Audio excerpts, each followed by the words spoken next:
You know, this year it seemed different than Thanksgiving last year. Last year it was plop, plop, fizz, fizz, and this year that was the sound of the American dollar going plop, plop, fizz, fizz. There was a joke there, I lost it somewhere on it. The economy is still a serious problem in the paper. That's all you read about. I picked up the paper today, and according to the Wall Street Journal, a man was standing on the 40th floor of a building, a ledge back in New York City. Crowd was out there. He's threatening to jump, and a guy looked up, and one of the guy in the crowd says, "My broker is E.F. Hutton, and if E.F. Hutton says jump."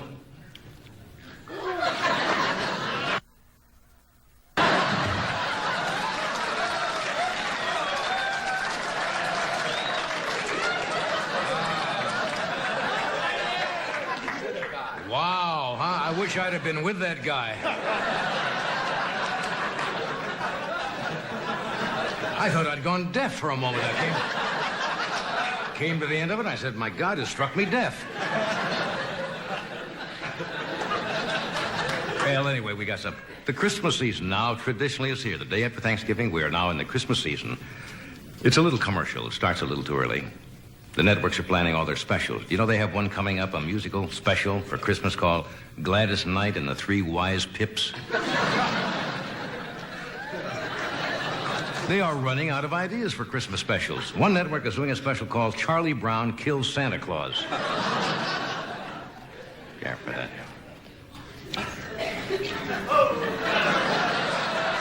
I just want to look at you and see how you look. Now, there are 2 football games tomorrow. There are about 3 on Sunday. Then there's Monday night football. This country is football crazy. I thought it was even in bad taste today when the Highway Safety Council predicted this weekend a death toll of 400 with a point spread of 36. Did you read about Stephen Ford in the paper? Did you see that article? Yeah, people love to write books and articles on things that went on in the White House. And according to Betty Ford's press secretary, it seems that during the time that President Ford was president, Steve Ford, I was going to say Jack, but it was Steve Ford, apparently had a date in the White House. And she stayed overnight in one of the bedrooms.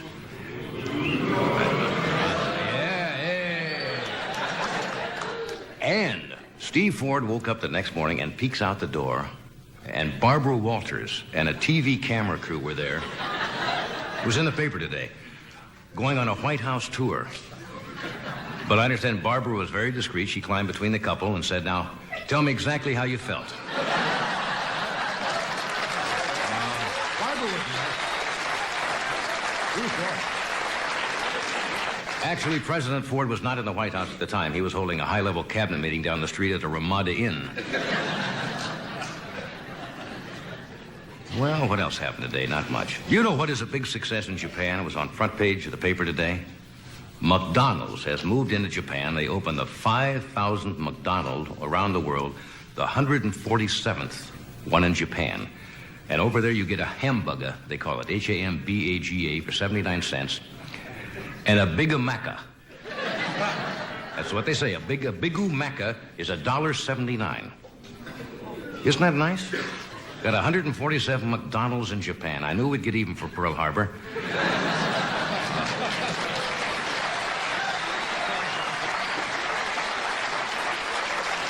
They also have a Jack in the Box over there, but you drive up and Jack snaps your picture. Weird. I don't know, I can't imagine McDonald's in Japan. Can't you see the waiters in there telling customers to keep an eye on their flies?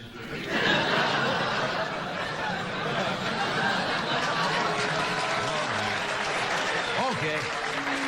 I'll tell you what's on the other channel tonight. Merv Griffin has got another theme show that only Merv does with such great panache. Tonight, Merv is having Teddy Kennedy, Gerald Ford, Jerry Brown, and Mork. They're all going to discuss the art of double talk. That's it. Okay, I don't want to keep you too long because we got a good show tonight. Good friend of mine, Jimmy Garner, is here. We have a fine actress, Miss Ellen Burstyn, is with us. We have David Letterman And Rod Dornsife is with us. We'll tell you how to avoid getting a traffic ticket or what to do after you get one. So thanks for coming. We'll be with you.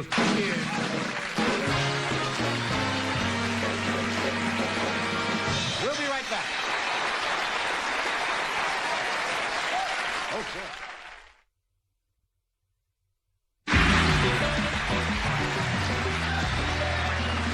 Tom, Hamburg. We have Jimmy Garner with us tonight, Ellen Burstyn, David Letterman. And David Letterman is a young man who was on the Mary Tyler Moore variety show. Very clever young man. And Rod Dornsife is a former motorcycle traffic officer who was with San Diego for about 5 years. Wrote a book called The Ticket Book. You ever got a ticket? Oh, yes. For what? Speeding and Speeding. that type of thing. And I must say, I think when you get one that you deserve, you should take it gracefully and take it as a warning and a chance to... They're trying to do you a favor, I think. Oh, they must be after you. Have you done something we don't know about? No, but I was thinking I might. Isn't that an awful feeling when you're driving along and you look back and you see the red lights going and you know that it's for you? Oh, I got nailed for one in New York once. It was the worst thing. On 49th Street, they had a police slowdown, and they were looking to get rid of some tickets. Oh, Sure. And I was driving. I had the mustache and all, driving a sports car, and a cop pulled me over, and he walked around a car for 15 minutes before he could find something that he thought was wrong. F. Lee Bailey was going to defend the case. Well, what were you doing? I was just sitting there waiting for the light to change. In the meantime... You see, you look suspicious. Guys with mustaches are always in trouble. Wait a minute. Guys with mustaches generally because- look shifty. Just because I had on my raincoat and a box of Hershey bars in the car doesn't mean anything. I got stopped once, and speaking of New York, I was driving up to upstate New York, and I look back, and there are the siren, and I said, I don't know what the hell I was doing. And I pull over, and the guy gets out. True. And he comes up, and he says, Johnny Carson, right? And I said, right. And he has an autograph book. True, and he says, I got Durwood Kirby yesterday. True story.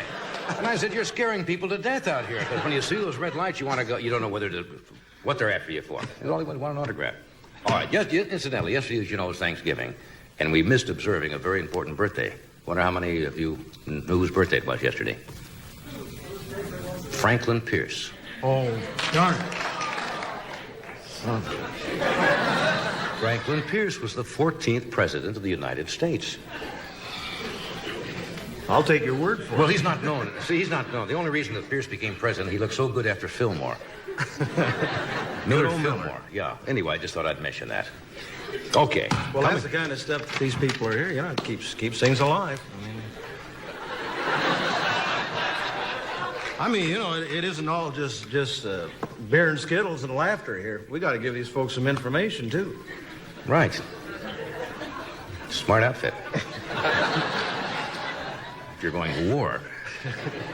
As you know, this has not been the best TV season in history. It's a tough competitive business. A lot of shows go on, and they get knocked off after a few weeks. And all of the networks already are planning for what they call, I guess it used to be called the second season, but now they're called mid-season replacements for shows that didn't make it. I'm going to give you some of the shows coming up. These are NBC, by the way. There's a show coming up called Cliffhanger. Now, this is remember the old serials? And you'd go to Saturday and you'd see the serial. Well, this is the television version of the serials that a lot of us saw on Saturday afternoon. They have a 60-minute segment. Will feature 3 cliffhanger serials, which will hopefully encourage viewers to tune in the following week to find out what happened. Here's a new show called The Love Song of Fred and Carrie. I'm not making these up. This is about a white widow and a black widower, both in their 50s, who meet, fall in love, and then have to contend with the reaction of his son and daughter and his son. There's one called The Duke, private eye series with Robert Conrad that's in the works. Bonnie and Frankie. I love the cute titles, Bonnie and Frankie. A situation comedy about a pair of women undercover cops. Brothers and Sisters. Now, what do you think this is based on? A comedy about shenanigans taking place in a campus sorority house and fraternity house. Because of Animal House, right? Hospital Stay, a comedy about a feisty old nurse and her daughter, who both work in the same hospital. IFR, which stands for Institute for Retaliation. This is a quasi-governmental organization with unlimited funds dedicated to helping legitimate victims get revenge on their victimizers. Folks, I mean, this is what's going on in our world. There's one called Wayward Girls.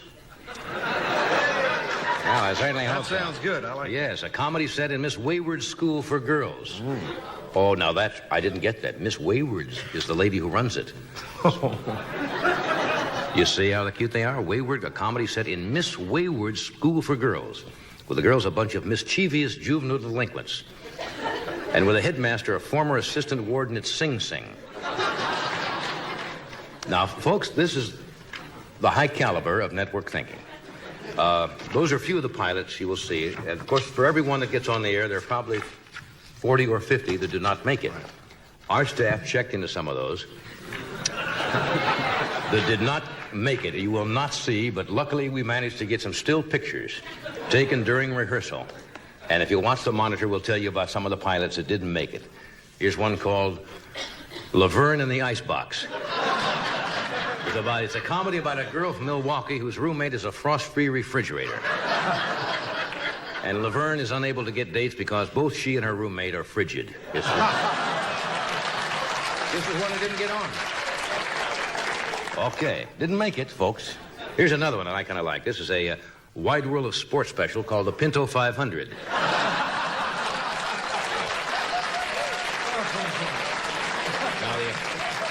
Now, they don't race, young, but understand, they don't race. The drivers sit in parked Pintos. And the winner is the person who can be scattered into the most outlying suburbs. Didn't get on. This is an anthology series called Weirdest Crimes of the Century. Here you see master criminal Ivan Dimsley, whose weird crime is sneaking up on unsuspecting female farmers and backing into their pitchforks. Didn't make it. Here's a new show called Fantasy Barbershop, where you go and let your follicles live out their fantasies. Here you see a man whose fantasy was to see his mustache sucked up through his brain. Didn't get on. There's one called Love Barge. Obviously a takeoff and a successful show. Here we see first mate Bob receiving news that he has caught a venereal disease from a deck chair. Here's a supernatural series, The Neck Psychic. This is about a fortune teller who can predict the future by staring not into a crystal ball, but into an old man's goiter. Well, you see, that's why I didn't make it, folks. From the producers of the TV series Flying High comes a new show, Flying Low. This is a comedy about a trio of happy-go-lucky airline stewardesses and their devil-may-care pilot who fly illegal drugs out of Colombia. And in this scene, you see them as they ruin the happy hour at the airport bar. Didn't make it. Here's a new cooking program called Cannibal Chef. Right here you see the cook Livingston preparing skull stew. That was on the first episode, and they didn't want that on. These sound better than the ones they have. You remember the wonderful motion picture Lassie Come Homes? This is a remake called Fido, Go Away. This is the story of a slow-learning German shepherd who insists his master is a tree. So it's never going to happen. There's a show called Nazi Taxi. Here, Fritz waits outside the Grenade Festival to take General Schmidt back for a helmet fitting. Fortunately, that one didn't make it. A Western series about a Dodge City proctologist who becomes the fastest glove in town. We don't have a title for that yet. New story called Cat House. Story of a female lion who runs a brothel in Central Africa. So far, the only customers have been Marlon Perkins and his assistant. And a new show called Where's My Office? This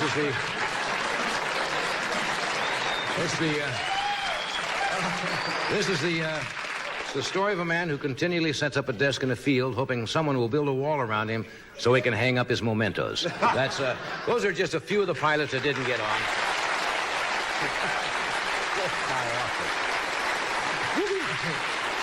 Okay, tonight we have James Garner with us, Ellen Burstyn, David Letterman, and Rod Dornsife. And we'll do that right after this brief, as they say.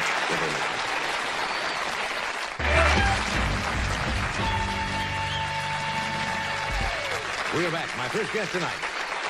Thanks, Tom. He's a gentleman you all know. He's a fine actor and finally got recognized for his excellent work last year by winning an Emmy for The Rockford Files, which is on NBC Friday nights at 9 o'clock.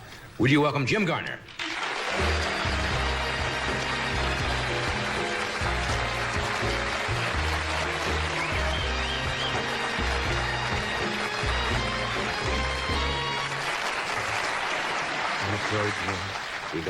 We don't let anything. We spare no expense here. Oh, I noticed that. Oh, I want to say something. Sure. I really enjoyed being at your 20th anniversary party. Yeah, we had a little Very, do. very nice. Ed's wife and my wife, Joanna, threw a surprise party for us, and that's not easy to pull off for her.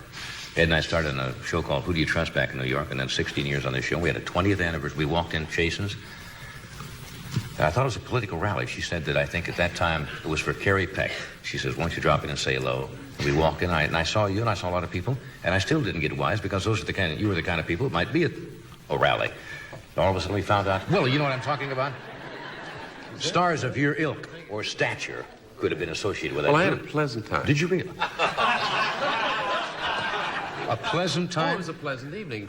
You saw Lamas the other night, didn't you? Lamas was here talking about the party, and I said, I did was you have a sitting good at the time? same And table, and he said, yes, it was a pleasant party. I said, what do you mean pleasant? That sounds like a cop-out. I says, wasn't it a great party? Fernando says, no, it was a pleasant party. It wasn't nothing. It was a pleasant party. I was sitting at the same table with Fernando. You were. And you. Yeah, it was a pleasant party. You don't go out often. I don't see you out around I town. go Where do you hide out? Home? Do you really? Yeah. I go out, Would you could just Really, describe about yourself twice a year. as a loner? My wife thinks so. Yeah. Does she want Yeah, to? I guess I am a loner. Does she want to go out more often? Oh, yes. Well, what do you say? How do you get I away say with go. that? Let her go. No, come on now. No, I work too much to go out. I really do.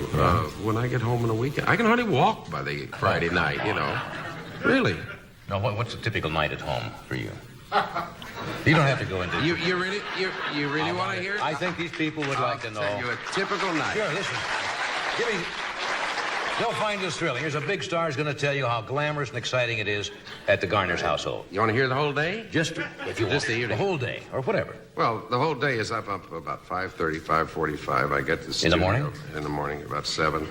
Now I work all day. I get home between 7:30 and 8:30. At night, I take my makeup off, have a shower, and I have dinner by somewhere around 9:15. Dinner. And then It's exciting. Then I have to learn about anywhere from 10 to 15 pages of dialogue. And then I go to sleep and I get up at 5:30 the next morning. I do that. Boy, and you thought it was going to be. It's No. a thriller. I can't tell you. See, they were expecting something glamorous and exciting. That's it, huh? Do that every day for about 9 months a year. It's fun. I remember one thrilling night. The traffic on the freeway was just great. It was the most exciting That was the thing. biggest thing that happened that week. You know something I really have noticed? I have literally gone to work and never seen the sun.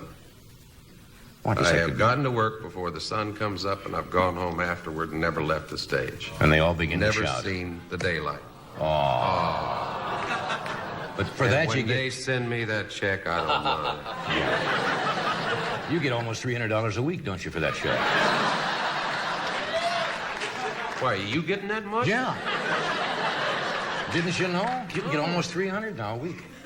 Is that before or after? All right, now let's assume. All right, let's assume you're not Jim Garner. You're not doing Rockford Files. You're not well known all over the world. What would you be doing? What would you rather do than this? We all complain. I mean, everybody complains about their job.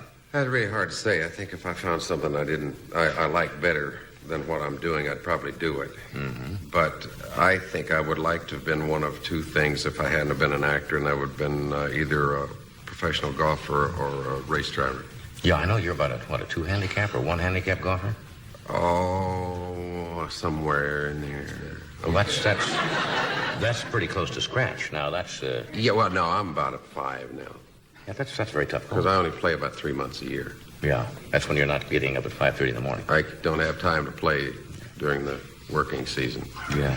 Speaking of 20 years ago, weren't you at that time starring in Maverick? Yep. Was it that long?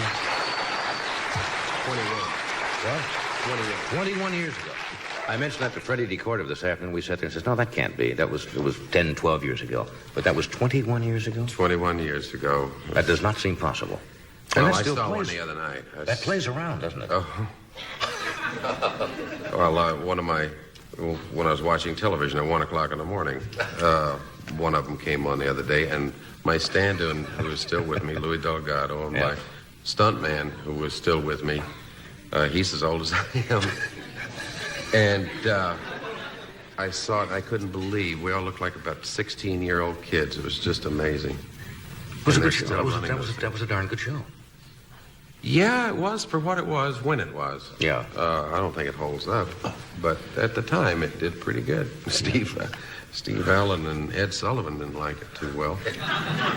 That's right. That I was remember. our opposition, remember? You know, that's true, because I'll tell you why.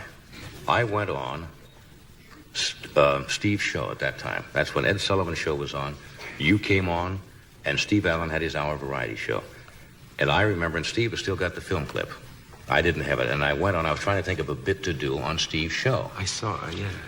And all I came up with, I said, I brought this problem up. I said, a lot of you people are watching maybe Ed Sullivan Tonight or Maverick or Steve's show. And you'd like to see all of them. So I did. I prepared a bit with all three of you. The premise was you were playing poker with Ed Sullivan and Steve Allen, and I played all the parts. Yeah. And I had a table set up was the bit.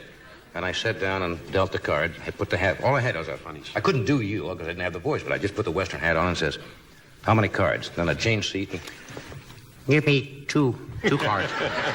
Then I'd get up and you'd say, and I'd put the hat quickly back on and move back into your seat and say to Steve, how many do you want, Steve? I'd get up and go over to Steve and went, did Steve's silly laugh, went back and did the whole bit that way. I remember you. For about 5 minutes. Funny skit.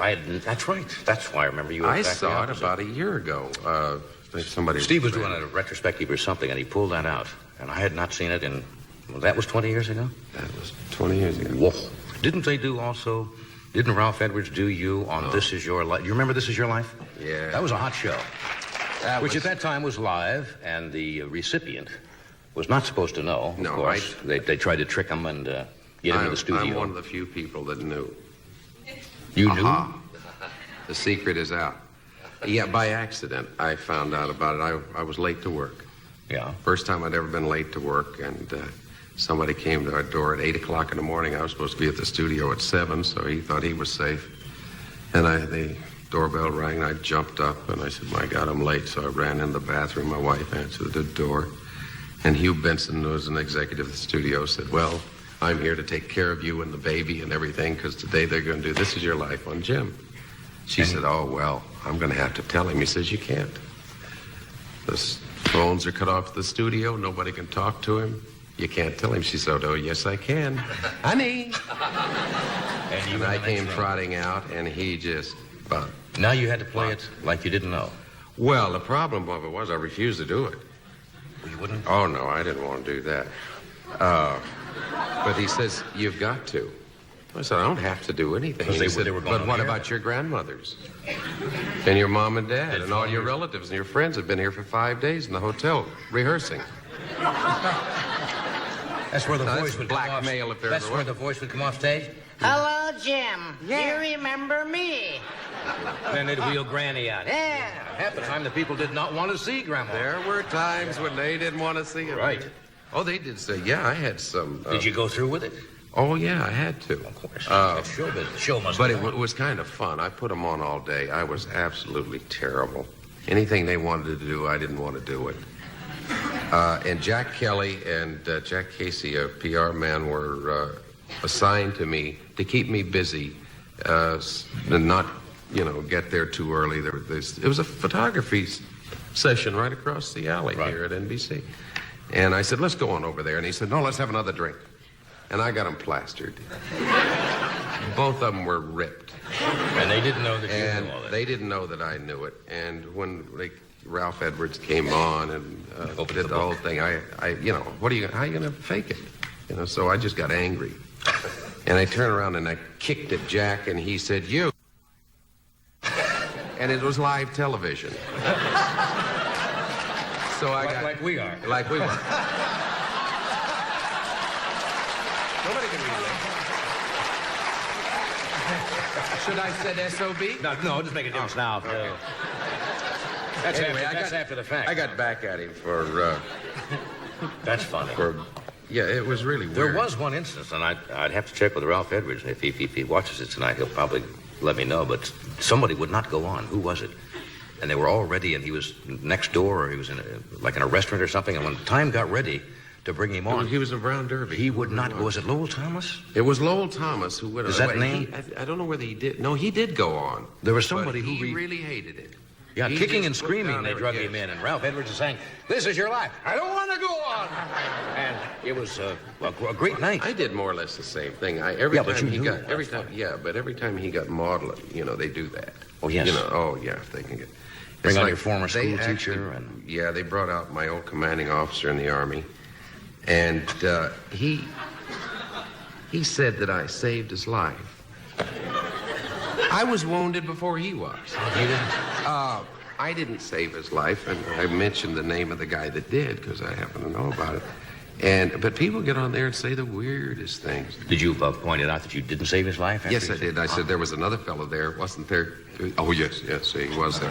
I don't want to mention that guy's name because I did it 20 years ago, and I just got a letter about 10 days ago about somebody that said, "Did you say this guy's name? Oh, I see. And did I know him?" and whatever, and I don't want to get into that again. That's right. I know from your autobiography. You got your biography. You got a couple of Purple Hearts during the war, didn't you? Yeah. Yeah. Yeah, well, I didn't really get them. I got one, but they didn't give me I didn't really get the medal itself. Why not? I got the wounds. Well, you're supposed to get that. I made a dumb mistake when I was in the hospital with the second one. They said, do you have a Purple Heart? And I said, yeah. I said, okay. They never gave me one. But I've been in the line when I got the first one, and they never actually gave me the medal. They never did. Well, why don't we... I tried to get it when I got out of the Army. They wouldn't give it to me. Said, you already got one. Well, we're going to take care of that. Will you come back here for the presentation? No, Well, now I'm mad. I won't. Well, no. I was lucky the first time the North Koreans shot me. The second time our own Navy did. Well, they're dangerous. Would you want to tell me about that? Because I was in the Navy. I can understand that happening. There was a Navy Panther jet pilot. Yes? Yes. And they're dangerous because, we got better weapons. And they can really hurt you. They got me, well, how do you say it? I don't want to get bleeped again. Well, you mean the location? Well, we're fighting the North Koreans. I was going south. Does that help? Right in the... Right in the old kazoo. What it was is I dove in a foxhole and I went head first. That's right.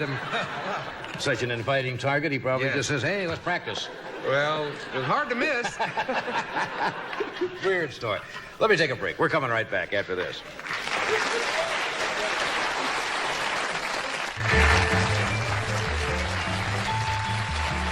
My next guest, I'm sure you all know, she's truly a fine actress. You said you haven't, it'll be interesting when she comes out and tell her last time you worked together, but she recently starred in the film Dream of Passion with Melina McCurry, and her brand new film, which opened last week in Los Angeles and New York, is called Same Time Next Year, also starring Ellen Alda. Would you welcome, please, Ellen Burstyn. Ellen.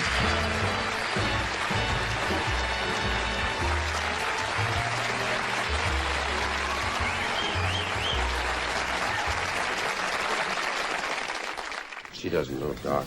How are We know you? each other, we can kiss. Yes, you can kiss. That's it. That's Do you know how acceptable. we know each other? Jim just mentioned, I was backstage, he said, "Gee, I'm glad Ellen's on the show tonight." And he says, "I've worked with her." And I figured, well, it was like last week or something, because everybody thinks in this business that everybody knows everybody else. But you had worked with him before, but you tell him when. 18 years ago. I know that because it was just when you finished Maverick. Yeah, I was having a lawsuit at the time. Yes. And I know it was before my son was born, and he's 17 now, so it had to be at least 18 years ago. When did you work together? We did a play called John Loves Mary in summer stock, and we toured, I think, 3 cities.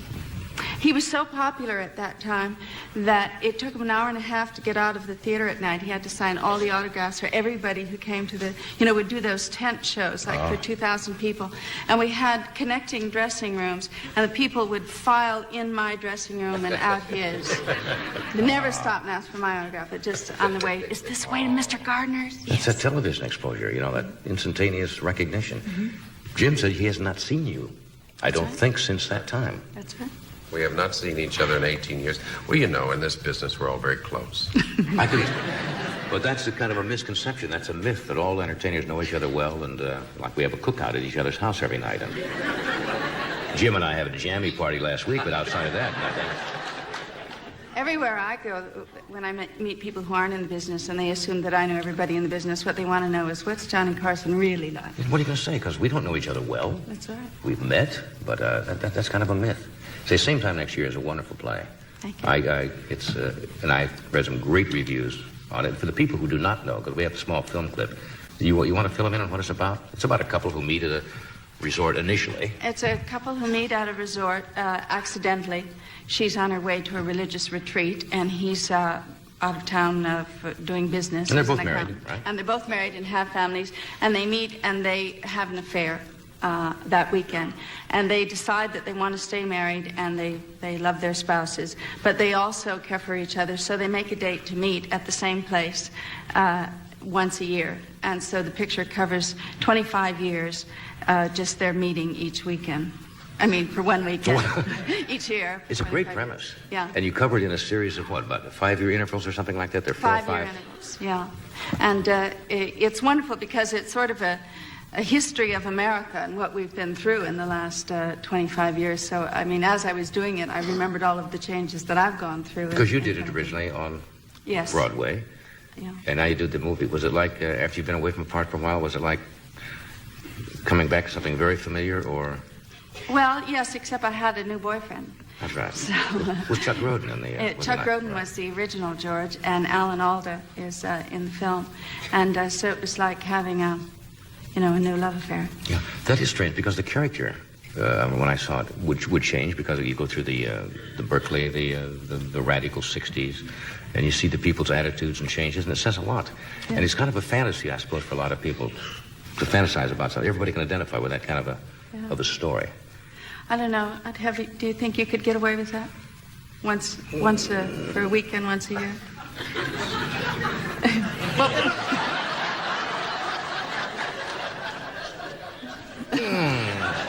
But everybody fantasizes about that, right? Now, how about you? No, I don't know. The guilt feelings might... I'm sorry, I didn't make you stutter. No, you didn't make me stutter. What would you say? Just, in fantasy now, if you did make such an arrangement, what excuse would you give to your wife? Oh, you deny. Oh, you always deny. Uh-huh. Don't you remember the Italian, was it divorce, Italian style or something, where the wife came in and he's in bed with a girl and denies it right there. Of course. And he turned it around and he accused her. He says, "You're not supposed to be back until Friday." And she'd come back on a Thursday. And he turned it around and made her very guilty. He says, "Don't you trust me? You said you weren't coming back till Friday." And it was wonderful. He just kept denying, and there he was, right there. I don't think that would work, though. No. Can you relate to this kind of a fantasy? I must say that it seems to me that the institution of marriage in this country is built on the idea of fidelity, but it would be nice if we knew how much fidelity there really is, wouldn't it? Maybe it's better we don't. We're going to come back. We'll show you a film clip. I don't know which particular segment this is, but we'll find out. We'll do this first. Then I'm going to get your reaction to this, Jim. Sure. Sitting over there, Mr. Smart.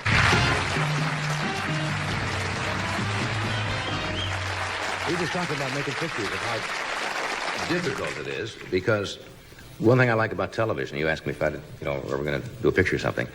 And one thing about television, you get an immediate feedback. It's like working a live show.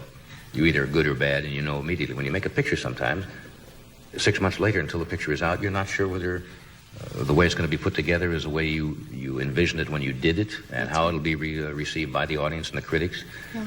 And this has come out very well, though, I understand. Yes, the audiences really seem to love it. What segment now of your extracurricular activities are we going to see? The first meeting, the second 5 years, the... I understand it's the first meeting, the morning after. Morning after, as we diplomatically call it. Okay, what's the monitor?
Hi.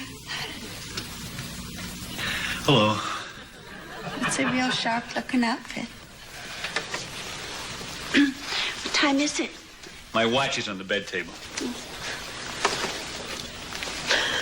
10 to 12? No, it's 8:25. The stem is broken. It's 3 hours and 25 minutes fast. Why don't you get it fixed? I was going to, but I got used to it. Doesn't it mix you up? No, I'm very quick with figures. Oh. Why are you looking at me like that? Why do you have to look so luminous? I mean, it would make things so much easier if you woke up with puffy eyes and blotchy skin like everyone else. Guess God just figured that chubby thighs were enough. Look, this isn't going to just go away. We have to talk about this.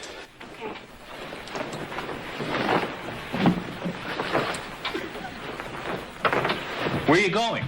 I want to brush my teeth.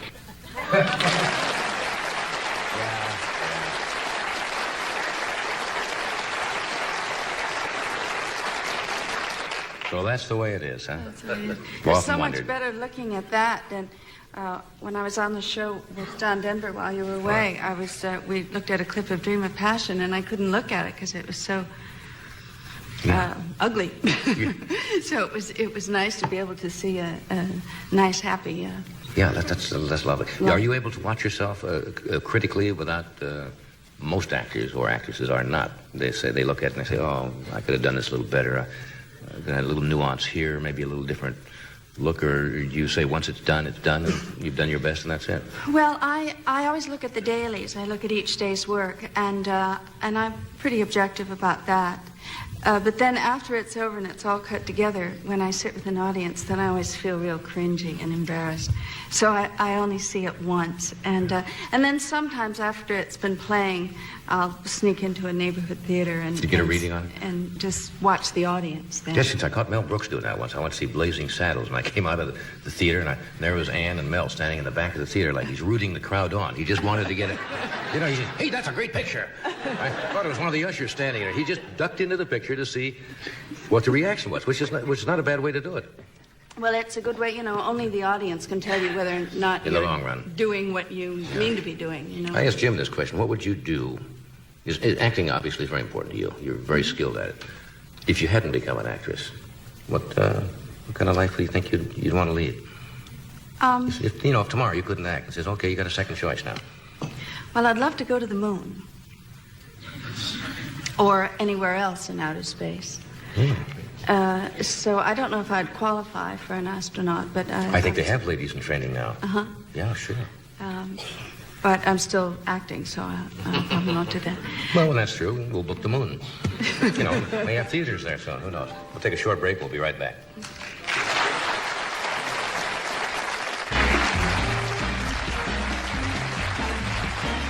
We're back. Thank you, Tom. We're talking to Ellen Burstyn, Jim Garner. My next guest is a young performer, a comedian who was a regular on the recent Mary Tyler Moore variety series. He appears regularly here in town at the Comedy Store, and will be hosting the Rose Bowl Parade for television on the 1st of January. Would you welcome, please, David Letterman. David?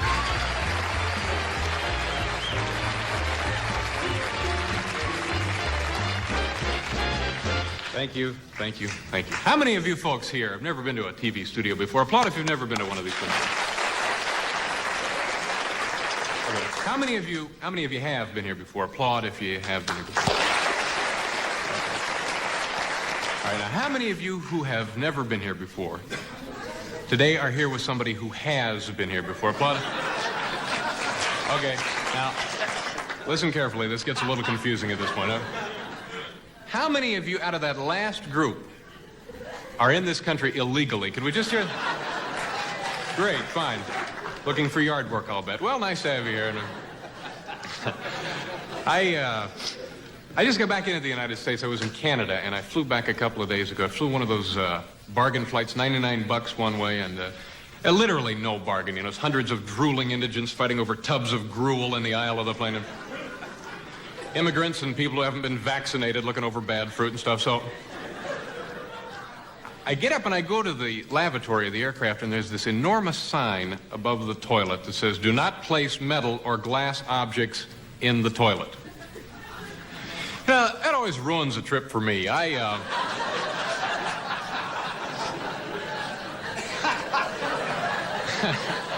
like to go back there, wash a load of dishes in it, you know. So. Now, here's something you can do. If you get bored on a flight, like a 3 or 4 hour flight, here's something you can do to always amuse yourself. Wait till the person in the seat next to you falls asleep. It's a lot of fun. Then what you do, you reach over, get their attention, maybe get them around the throat, give them one of these. And then you say something like, "Well, I guess we're going to find out now if these seat cushions really do float, huh?" A lot of fun, and yes, the laughs come fast and furious. Anyway, I'm back in town, and my car is still not functioning properly, so I got to hitchhike and stuff. Took it in a week and a half ago for a minor tune-up, $35, and the guy says to me what they always say. He says, "Is there a telephone number where we can get a hold of you later today? You know, if we find anything else wrong with the car." Invariably, they find something else wrong with the car. 2 days later, the guy calls up and he says, "Yeah, Mr. Letterman, listen, you know, we was resetting the buttons on your radio, and, yeah, your damn engine exploded. Tore it up pretty bad, killed one of our boys. Now, let's see, that'll be a little more than..." So anyway, what I got to do, for instance, I had to hitchhike over here this evening, and this guy stops and picks me up. He's driving an old beat-up Dodge with a bent frame. You know, they kind of go down the freeway at an angle like that. And the windshield on the right-hand side of the car is missing. It's just gone, busted out. And the back seat is on fire. Well, right away, I'm apprehensive about getting in, you know. The guy driving the car is wearing a cowboy hat and a hospital gown, see? So... And he's rolling. The thing that bothers me most of all about him, he's rolling the biggest joint I'd ever seen in my entire life. He was using Pampers, and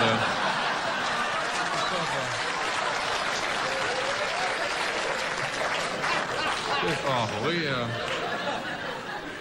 sat at an intersection for a half an hour waiting for a stop sign to change. So. Anyway, I came over here tonight, and we're watching the news a little bit, and I learned something just incredible. The most popular newspaper in the entire world now is one of those things you buy at the checkout counter of the grocery stores, you know? And the headlines in that thing today, just incredible. How to lose weight without diet or exercise. Pretty much leaves disease, doesn't it? You know, when you get right down to it. Yeah. I was able to lose over 60 pounds without diet or exercise. What's my secret? Well, I was lucky enough to be seriously ill for a year and a half.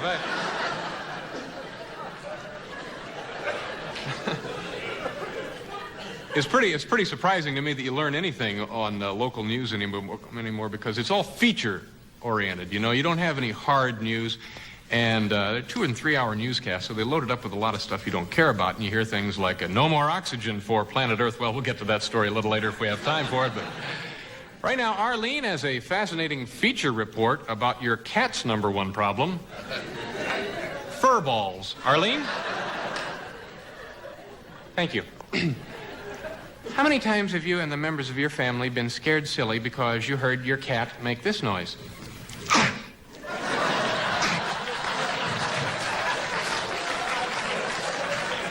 Thank you, Arlene, for that fascinating in-depth study. First of a 12-part series here on Eyewitness News.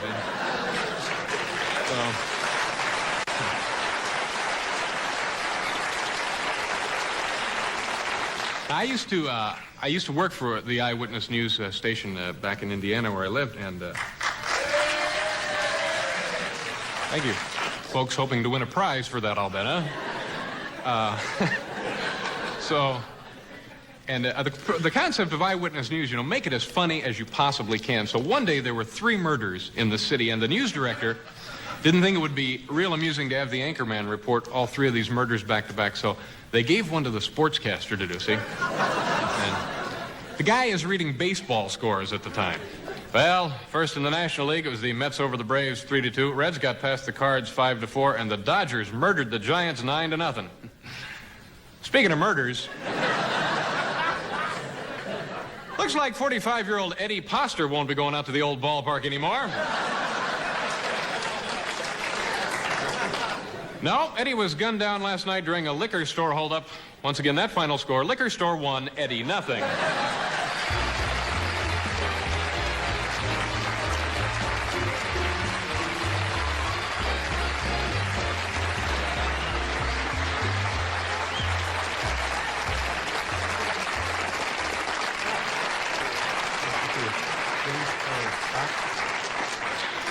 Rolling a joint in Pampers? Yeah. I like that. Like that. We'll do this. We'll be right back. You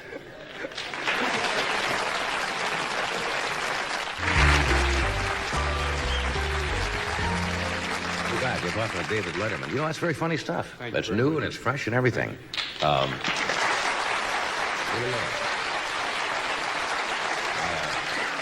I saw you on Mary's variety show, and you're excellent at that. Have you done a lot of television? No, I have, well, that was only on like 3 weeks. Right.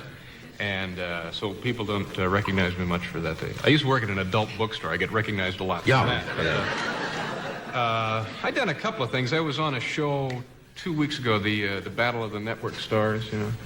That's right. That's a silly show. You know, to me, it's... I don't care, you know. So what if Debbie Boone can do more push-ups than I can? It's not one of your top priorities in life, I don't assume. No.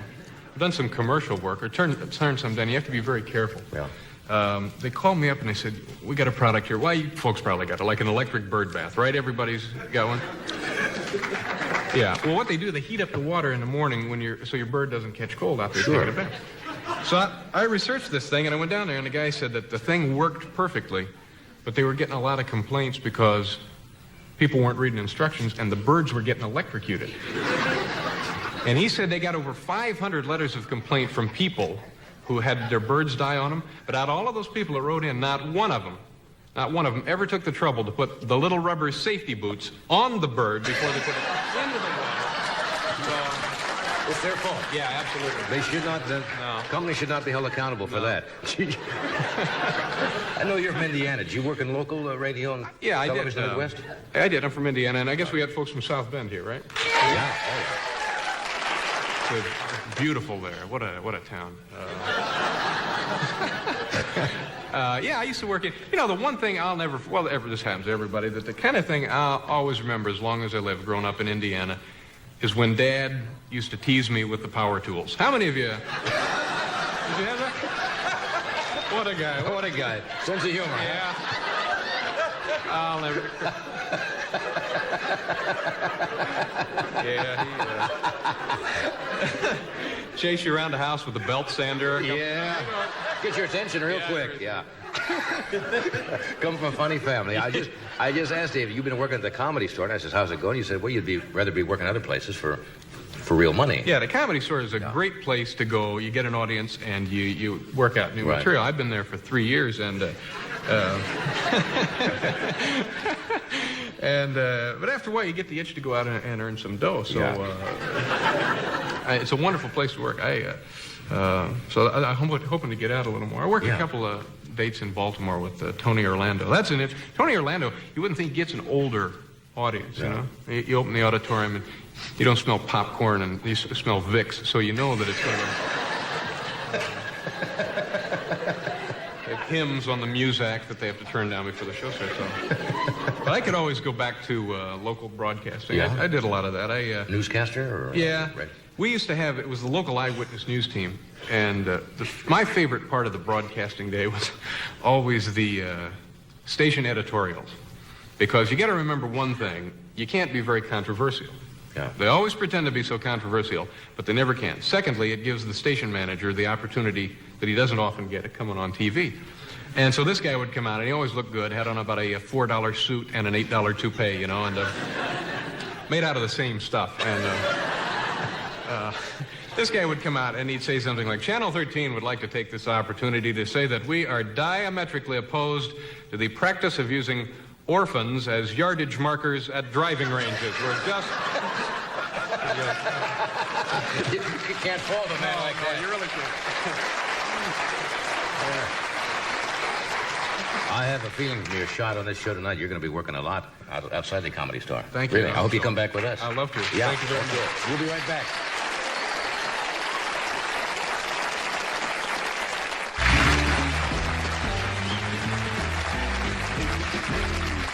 Cowboy hat and a hospital gown? Okay.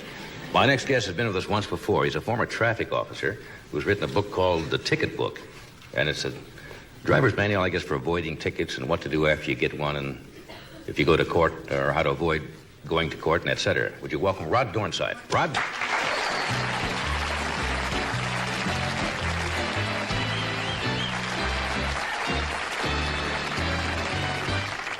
You had a whole spread here in today's Herald Tribune. Oh, no kidding. Yeah, what do you mean, no kidding? I haven't even seen You that. didn't know that? This is all about you. I said the Tribune, did I? They haven't published the Tribune since 1905 here. The Herald Examiner was what I meant. I was recently in one of those grocery store publications. And That David was talking about? right, and so I thought, oh, now I've made the big time when they're saying bad things about me in the grocery store. As soon as they start knocking you, you're ahead of the Yeah, game. that's right. How many tickets as a traffic officer did you ever issue? You have any idea? I didn't keep count, of course, but an average traffic officer in his career will write somewhere around 70,000. You said in this article out of the 2.4 million are issued by the California Highway Patrol each year. And there are only 14 million licensed drivers out here, right? Right. So that means about every third person. Well, there's more than that because the 2.4 million are only the CHP or California Highway Patrol. You forgot all about the city and about the county. local police and so yeah, forth. there's 6.3 million issued each year in California. And so you stop and think about it, that's almost 1 out of 2 people. Let's check. You ever get a ticket out here, David? I got a shoebox full of them. Shoebox, all right. Ellen, you ever get a ticket here? 1. Jim? Doc, you're already on record. I think he gave me one. So there's 4 of you right here. Now, I have not received one in California yet. You're next. I've been out. But you're out of business now, right? That's true. Okay. I'm driving down the highway. I see the cops by. I see those red lights, which immediately is like Jaws 2, right? You panic. What should you do? You pull over. How should you act? What are some of the do's and don'ts for people? Should you admit guilt immediately? Definitely not. Definitely not. Now, that's Oh, no. interesting. Some people really stick their neck out. You know, they want to come on very remorseful, very honest, and say, officer, you know, I know I was going 90 miles Right. an hour, but there's a reason. And the officer, while you're saying this, is sometimes taking notes. And certainly if he's not taking notes, he'll write it down on his copy later. And Right. you'll forget that he's taken the trouble to write notes. And when you get in court, you've changed your mind about your guilt by that time, of course. Uh-huh. And you get in court, and all of a sudden he turns his copy of the ticket over, and he says, do you remember when you said I was going 90 miles an hour?" 90 miles an hour? And it's awful embarrassing. Right. Is there any way to keep the officer from starting to write the ticket? Yes, the thing to do is engage him in conversation. Of course, if he stopped you before, you know, comment on how much weight he's lost or something like Good, that's good. Something that'll really get his attention. In other words, start talking before he starts writing. The officer, on the other hand, does the same thing with you, the motorist, to keep them from trying to talk him out of it. I mean, like, when I would go up to the car, I'd say, oh, this is a really fine car you have. May I see your driver's license? And talk about his car, ask him where he works, ask him where he's going, what he's had for dinner, Right. who the girl is next to him, Right. whatever. Yeah. What percentage of tickets that are given out are worth, say, going to court? I would say about 30% of them. Really worth going to court? Oh, yes. Yes. Why? Well, the problem is the officer's out there every day, and not many people fight him. It's very, very inconvenient. Because you have to show up That's somewhere. right. It's very intimidating. But he has to show up too, doesn't he? Well, not the first time around. The first time Right. around, it's an arraignment. And Right. then if you schedule a trial, then, of course, he has to show up. But he gets paid for it. And so when you really look at it, a bad officer could actually make more money because he's getting paid overtime than an officer that's doing a good job. So in case if you think it's unfair, you should really try to get it off your record. That's right. Now, what would be unfair? Suppose I got a radar thing. Now, that happens. You always see these things, radar ahead. Well, like with radar, there's a lot of things that can affect it. For example, if you were driving by and you had a CB in your car, Yeah. and when you were to key down the microphone and you're going to tell the guy behind you, of course, about this radar trap ahead, Right. you could cause a reading on the radar. You could be going 55 and the reading could be 75. And it's picking up your CB transmission. So what and you're that- saying, they can make mistakes on that. That's right. There's some errors that can crop up with radar. Do officers like that if you say, I'm going to fight this or I'm going to go to court? Doesn't that make them a little hostile? Well, the best thing to do at the scene, bear in mind, this is his situation. He's calling the numbers and he's controlling Yeah. it. So if you try to get into a verbal contest with him or try to argue the merits of the citation, You're gonna lose you're there. going to lose. So just try to blend into the crowd. Remember, he writes thousands and thousands of tickets.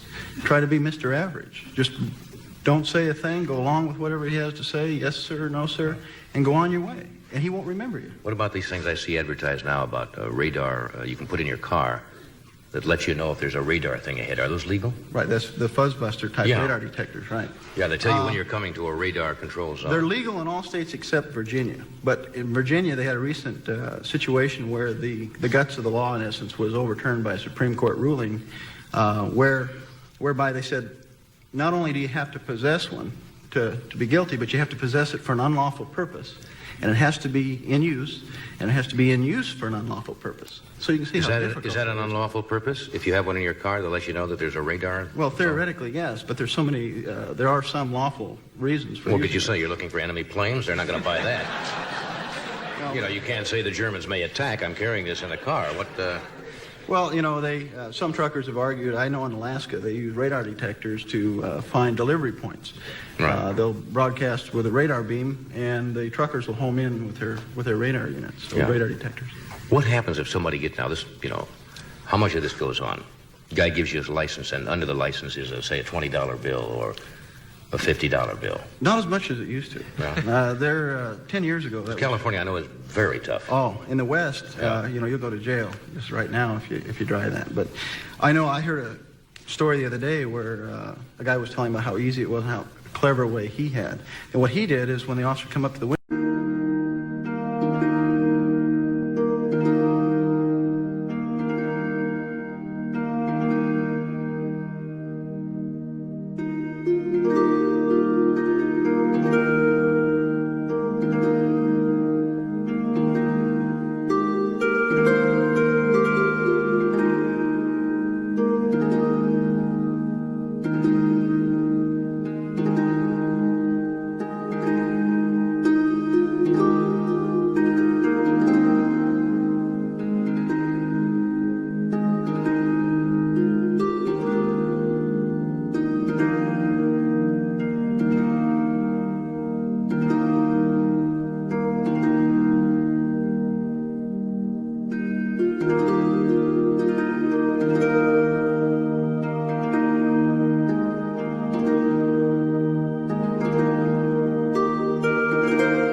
Hôm nay bên em lại về một chiếc Kia Morning số tự động sản xuất 2011.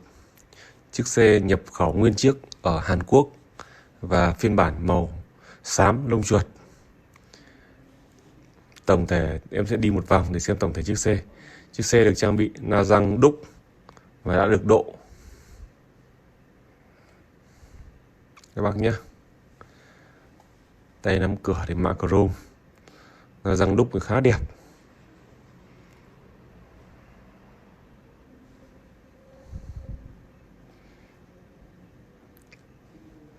Xe số tự động,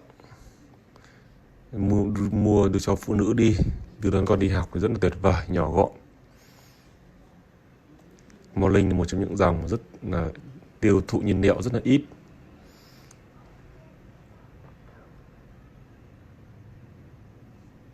Xe nhập khẩu thì cũng khá là chắc chắn.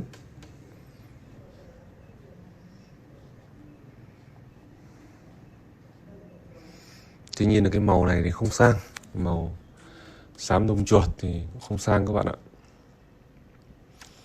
Về con xe này phụ nữ đi nhưng mà biển Hà Nội nhé, nhưng mà đã bị lỗi rồi. Con này cũng bị va quẹt nhưng mà em sẽ cho các bác xem tổng thể đã.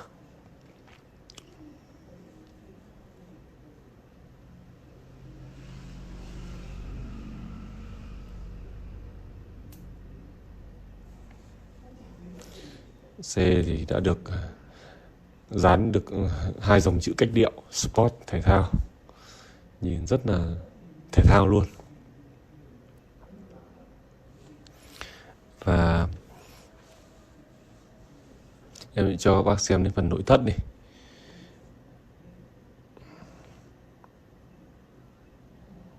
Đây, nội thất bên trong này, da ghế thì vẫn chưa quá nhăn, chứng tỏ cũng không đi quá nhiều, không phải xe chạy taxi dịch vụ gì cả. Trần thì vẫn còn mới. Thực ra xe nào nó cũng mới thôi, vì là cũng không ai sờ lên trần bao giờ.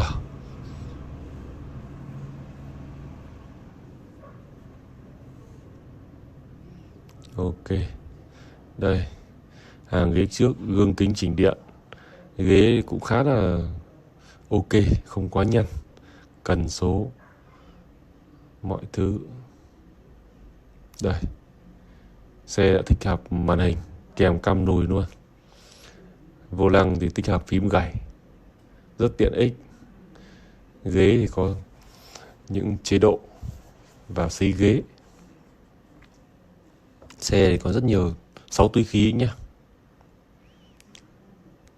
Xe bản nhập khẩu.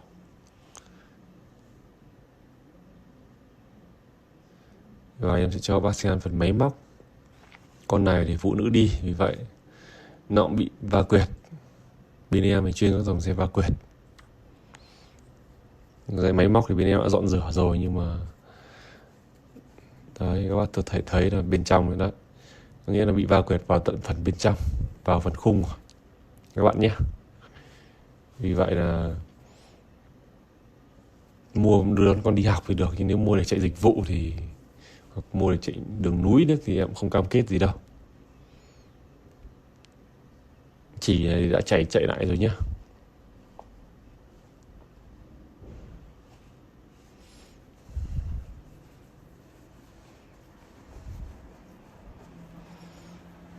Đó.